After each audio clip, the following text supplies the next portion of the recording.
Hello and welcome in. Please do not leave your luggage unattended on the station.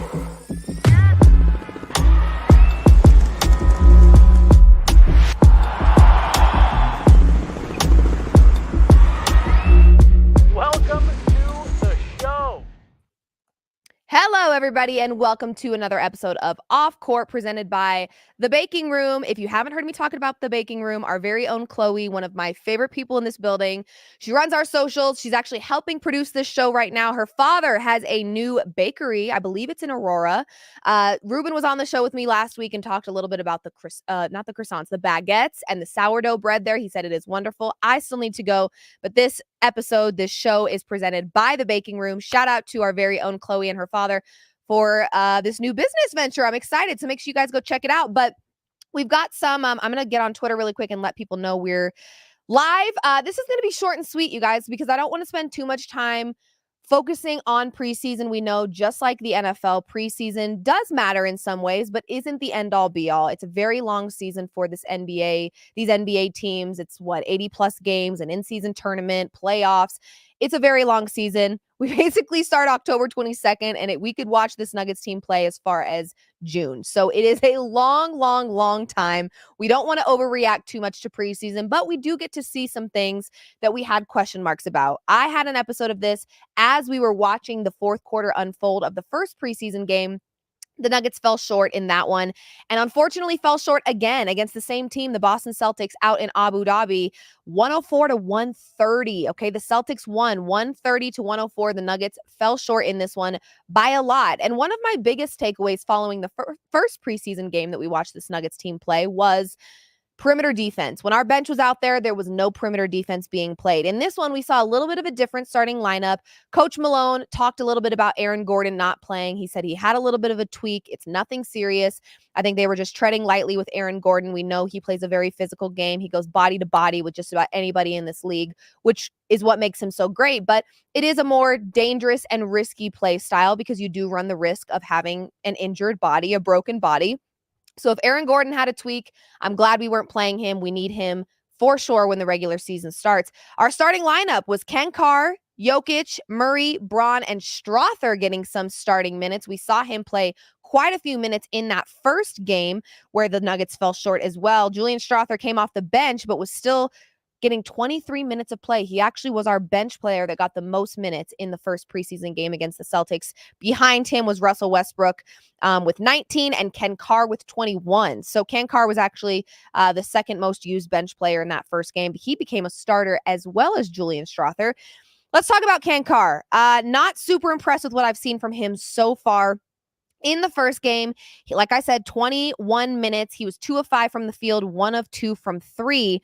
But 4 turnovers, and turnovers are big. We know that turnovers can be a very costly thing in the NBA. You don't want to give them second chances to get ahead, and clearly they did, winning in both of these games. So Ken Carr with 4 turnovers in game 1, only 6 points for him, and then in game 2, as a starter, he actually got less minutes with 18, but he gets 0 points. He was 0 of 3 from the field, 0 of 2 from the 3, and 2 turnovers plus 5 personal fouls. So in foul trouble, not scoring at all, not producing on offense, only had a total of 3 rebounds. Not a great performance by Ken Carr in either showing. So wasn't entirely impressed with what we got from him. Jokic being Jokic, per usual, 7 of 13 from the field, 2 of 4 from the 3.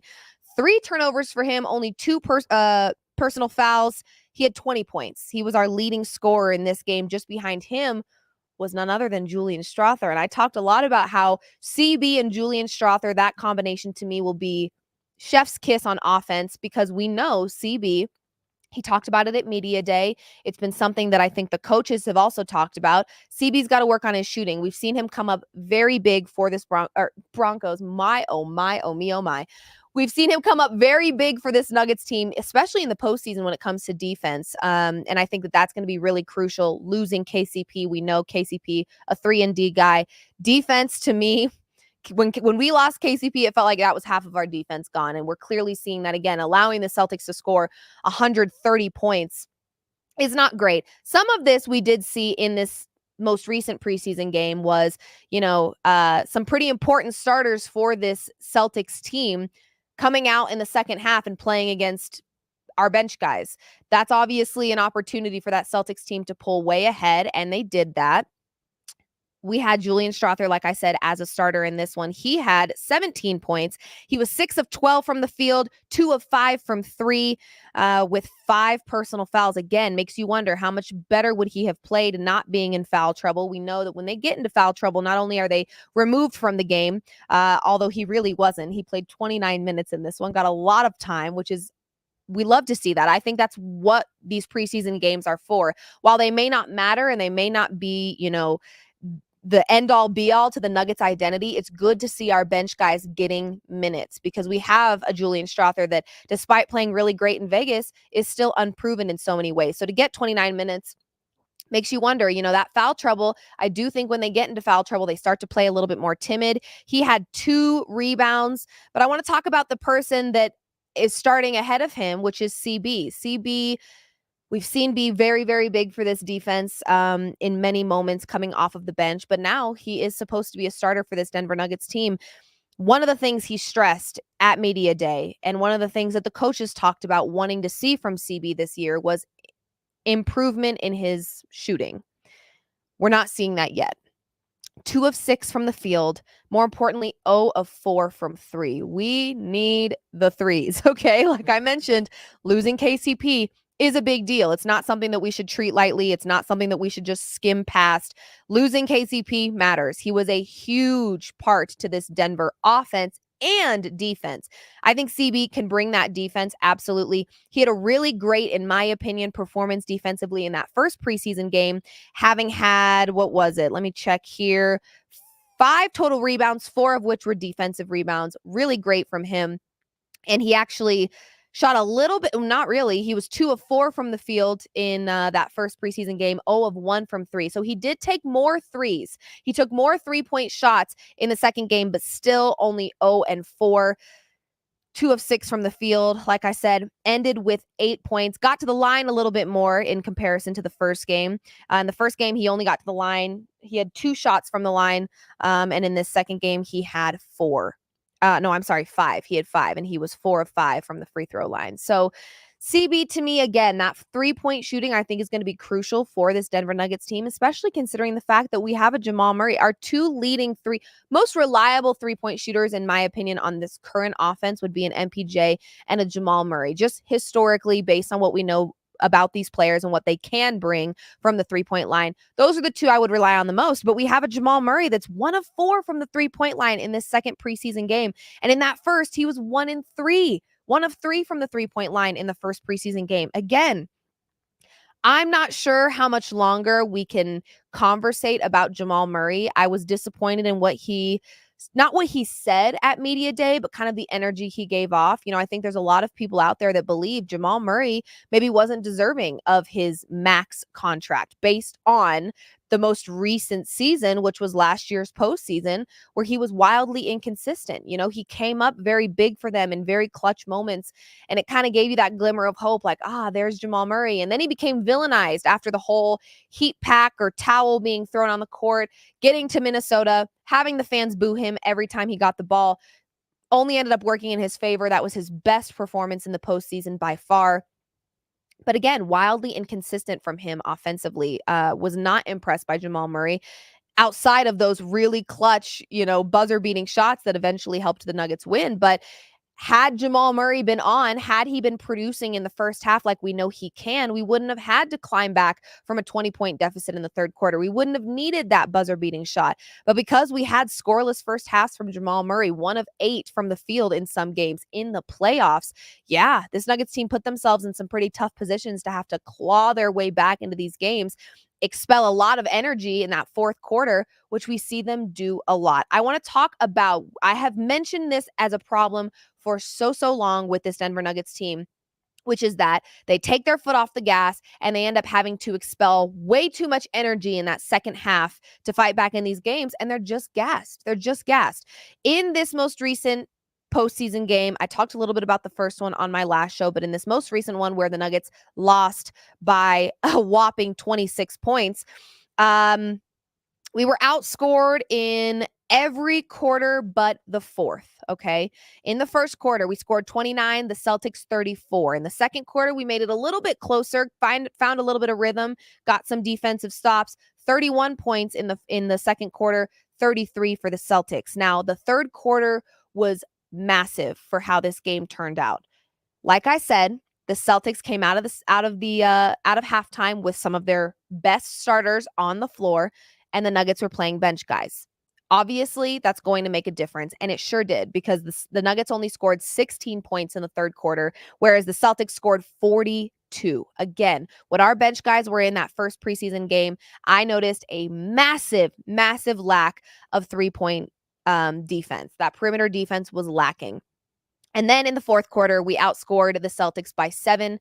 We scored 28. They scored 21, but it ultimately was not enough. When you get outscored 42-16, and you're in the fourth quarter, you're tired, you've now played 3 quarters of game, it's going to be tough. And that's exactly what happened to this Nuggets team. We see it happen way too frequently, where they don't put their foot on the gas enough, or they take their foot off the gas in usually the third quarter, and then the fourth quarter they're having to really battle it out. And ultimately at that point, when we're at home and we have the altitude advantage in our favor, it does work out for us, but sometimes it doesn't. And that's exactly what we saw in this preseason game. Jamal Murray, we still need more from him. 4 of 9 from the field, 1 of 4 from 3. He has not been able to shake the poor 3-point shooting that we saw in the postseason last year. Then again, in the Olympics, in Paris, and now in 2 preseason games, he went 1 of 3 from the 3 in the first preseason game. He went 1 of 4 from the 3 in the second. So again, Jamal Murray still in this rut, I would call it, where he himself has set the bar very high. The expectations are high because of what we've seen Jamal Murray deliver on more than one occasion. What we've now seen for the last few months is a Jamal Murray that's struggling to get back to that. Whether it's injuries, whether it's extra X factors outside of what he can control in the Olympics, it doesn't matter what it is. We're still not seeing Jamal Murray back to his normal form. And I think at this point in time, as a Nuggets fan, that was something that I was going to keep my eyes on in the preseason. Yes, preseason doesn't necessarily matter. And yes, preseason is not the end all be all for the identity of this team from an offense or a defensive perspective. However, it would be really nice to be able to see Jamal Murray kind of get back into the swing of things before we're in the middle of the season and we really need him to put his foot on the gas. I want to see it. I don't want to just hold on to what I know he can do. I want to see him do it. And we're not seeing that yet. Like I said, there was no AG. AG was tweaked something, and I think Coach Malone was just keeping it safe, which I appreciate. Let's talk about Dario. 12 minutes of play, 4 of 6 from the field, didn't take any 3-point shots, had 4 offensive rebounds. Love those second chance opportunities. 1 defensive rebound, 2 assists, 2 turnovers, 2 fouls. He had 11 points in this one. We'll take it. Again, any production off of our bench from an offensive perspective is going to be helpful. Russell Westbrook in this one, we did not see him play. We did not also see Peyton Watson. That's a big one. We didn't see Peyton Watson play in the first or the second preseason game, and that was a guy that I really wanted to see. They talked a little bit at Media Day about Peyton Watson's mental maturity, and we could take that a million different ways, whether it be decision-making on the floor in the middle of a game or, who he is in the locker room. I don't know that part of it, so I'm not going to speak on that. But maybe it's more about who he is in game, those decision-making, being quick with his decision-making. We're not going to get that any better unless he's playing. So unfortunately, wasn't able to see anything from him in this one, which is definitely a bummer. We did see quite a bit from Trey Alexander, and he got a whopping 20 minutes of play, which is pretty cool. And in those 20 minutes, what we saw from him was 3 of 5 from the field, 1 of 1 from 3. We love to see that. More importantly, 4 defensive rebounds, 4 rebounds total, all defensive, 1 steal from him. No blocks from anybody in this game outside of actually Jamal Murray with 1 block, which is great. But Trey Alexander ended with 12 points. From a positive negative point differential here, we did have the best performance from. We had the worst from Kankar. We had the worst from Hunter Tyson. That's another one. Hunter Tyson, to me, We'll pull up his stats from actually the first preseason game. He actually did pretty well in that one. 2 of 5 from the field, 2 of 3 from 3. Rebounded pretty well. 1 assist, 2 turnovers. He fouled out in that one, but 6 points there for him. Whereas in this last game, he had 30 minutes of play, 2 of 5 from the field, 1 of 4 from 3. Again, we're taking shots. Pickett with 1 of 6 from 3. We're taking shots. They're just not landing. Our best 3-point shooter in this one was, Trey Alexander. He was 100% from the 3. He only took 1 shot, but he made it. Outside of that, our best 3-point shooter at 50% was Nikola Jokic, our center. Our center having the best 3-point percentage in our preseason game is definitely worrisome. I will say MPJ, we did not see in the starting lineup, and we actually did not see at all in this game, along with Aaron Gordon. I think MPJ probably would have been, to me, he was by far the most impressive in that first preseason game. I think he scored 10 points in the first quarter. So from an offensive perspective, we saw a lot of things that we liked there. Sorry, guys, and I didn't mean to ignore you. I know you guys are in the comments section. We've got somebody saying Murray is chronically tired. Is that what that says? I think that's what that says. What else do we got? Yeah, we've got a lot of is already tired. Yes. Again, but I do think some of his exhaustion that we're seeing is mental. And to be honest with you, I don't want to excuse that. I'm not cool with that. I don't like that as a Nuggets fan, that you're already playing tired. You're already playing tired and you just got a max contract. That doesn't feel good. That does not feel good as a Nuggets fan to watch you play in two preseason games and already look tired, already kind of looking mentally fried, mentally checked out. Season hasn't even started. I don't know if it's, just he's pacing himself and he doesn't care about preseason games and he really only cares about regular season games. If that's the case, it's none of my business. I don't care, whatever, as long as he can turn it on for the regular season. But I do think as fans, we'd like to see in these preseason games him getting closer to the version of him that I think the Nuggets paid for. I think the Nuggets didn't pay for Jamal Murray's postseason performance or his Paris performance, but they paid for the Jamal Murray they know he can be. The problem is we haven't seen that version of him in months. We have not seen Jamal Murray in his best form, in his peak max contract-like form in months. So at what point do we say, it's not going to happen? We paid for a version of Jamal Murray that no longer exists. That's sometimes how it feels when you're 1 of 3 from 3 in the first preseason game, 1 of 4 from 3 in the second. What do you expect us to think as fans? We don't know the ins and outs and the backhand of the backside of this business and the backside of his practicing and how he's feeling. We go off of what we see on the floor. What we see on the floor is Jamal Murray outside of his best form still. And I haven't heard about him being injured. Nuggets fans were very, very quick to say, well, the reason he had scoreless first halves, or the reason he went 1-8 in a playoff game, and the reason that he wasn't consistent and wasn't really there in the first half, and offensively he was very inconsistent, was because he was injured. Well, I haven't heard about any injury for Jamal Murray this postseason. So if he is injured, it's a secret. It's a big secret. But if he's not, then what's the excuse now? What's the excuse now? Why on earth is our center our best 3-point shooter in this preseason game? Again, I know it's preseason. I know that Jamal Murray played 19 minutes, whereas in a normal game he would play more, but he was still 4 of 9 from the field in those 19 minutes. Yes, he had 11 points, but this is a Jamal Murray that we're used to having, on any given night, we can expect 25 plus from this guy. We should not be in a position where we need our bench guys to be scoring 20 plus. We don't need Russell Westbrook to do that if our starting 5 is doing their job. Christian Brown was one that expressed that he was working on his shooting in the offseason. We're not seeing that translate just yet. He was 0 of 4 from 3. Our 3-point shooting, to me, is probably the most worrisome in this moment. Our perimeter defense is another. And in this game, we had a whopping total of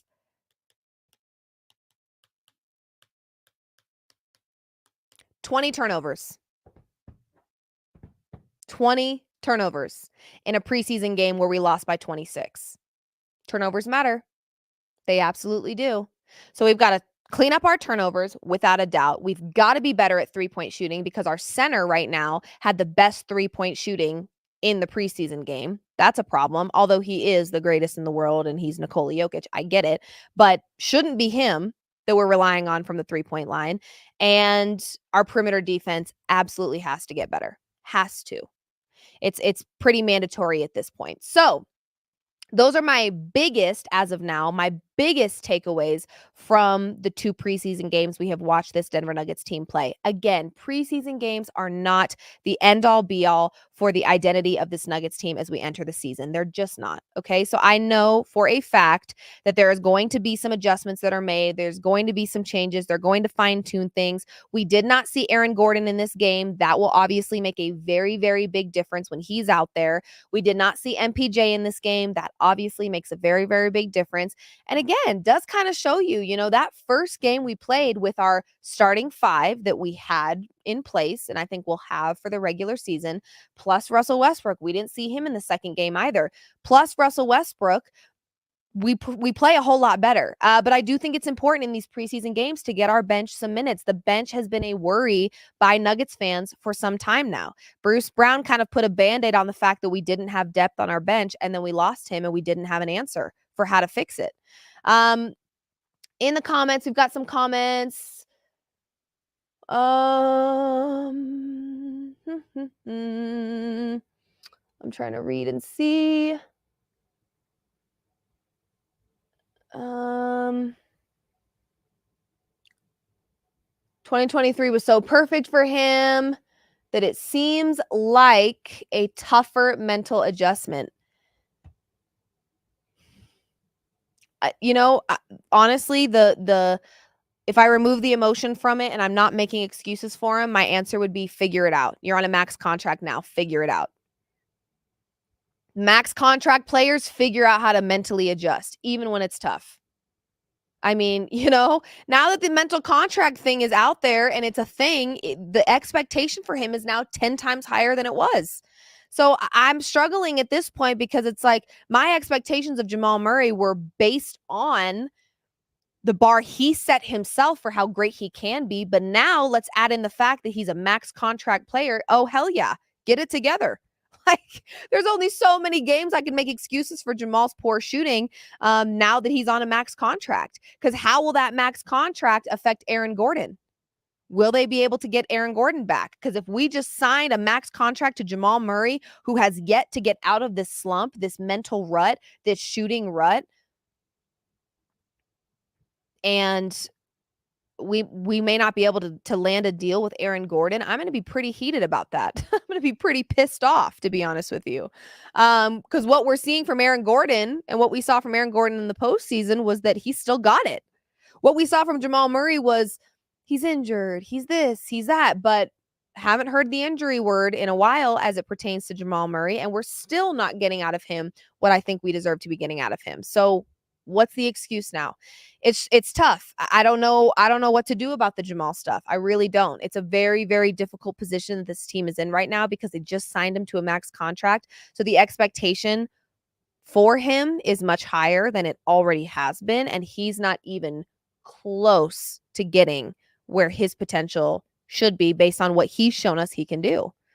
And now, based on being a max contract player. It's going to be tough. It's going to be tough. Chat, how are we feeling? What are your biggest concerns? Like I said, my biggest concerns are our perimeter defense, our three-point shooting, and turnovers. You cannot have 20 turnovers in a basketball game and expect to win. Come on. You just can't. You just can't. Especially not if, let's see what the Celtics did from a turnover perspective.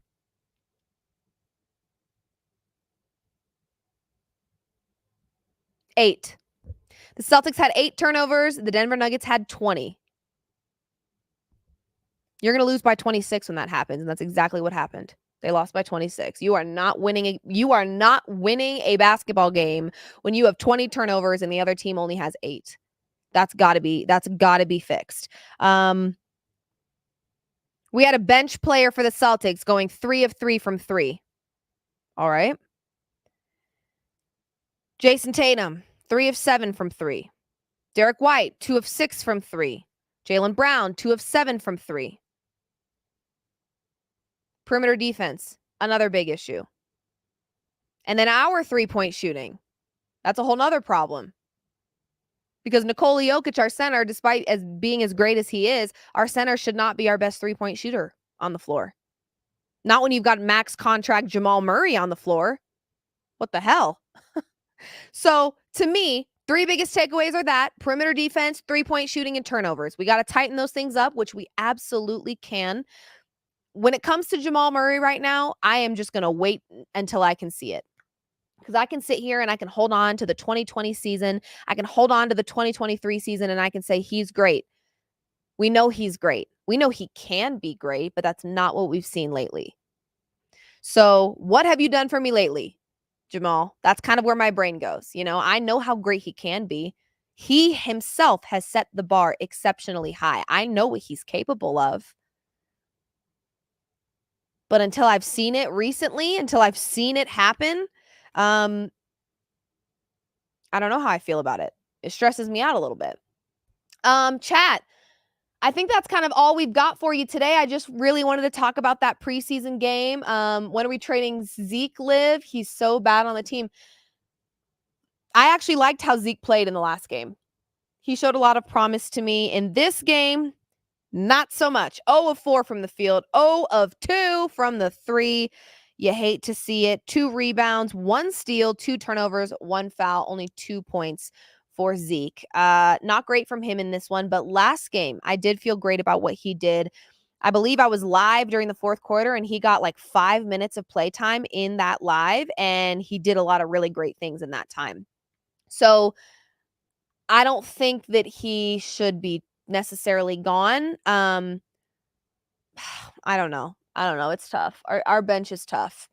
I liked what Zeke did in the first preseason game. Obviously, this one not so much, especially with 21 minutes. To only have 2 points, both from the free throw line, in 21 minutes is bad. Bad. Our bench is going to require some work and some patience. That is for sure. But I don't have much patience at this phase of my life, as you can tell. Not super patient. But again, this is not the end-all be-all. This is not the deciding factor of what this team is going to look like throughout the regular season. I think the Nuggets are in a really, really good spot. We've just got to tighten up on some defense and some turnovers, and we've got to get our starting 5, at least the starting 5, in a consistent rhythm of three-point shooting. So that's how I feel. Those are my takeaways. Obviously, like, comment, retweet, repost this video. Let me know your biggest takeaways on all things social. We will be live again very soon, breaking down some more Denver Nuggets stuff. If you guys didn't know, October 22nd is opening night for the NBA season, so it is around the corner. We've got a lot of exciting things to come from a content perspective. Of course, it's a little bit easier to talk about this team when there's actual games that are being played. So we've got a lot of content coming your way. Thank you guys for hanging with me, both on the last show for Off Field and also on this show for Off Court. Much love to you. This has been an episode of Off Court presented by The Baking Room. I'm Liv Moods. Make sure you are liked, commenting, subscribing, following all things Guerrilla Sports. We've got content coming your way 7 days a week. We've got the best quality, a lot of good talent, talented people in this building. So please make sure you're tuning into all things Guerrilla Sports, and we will catch you very, very soon for another episode of Off Court. See ya.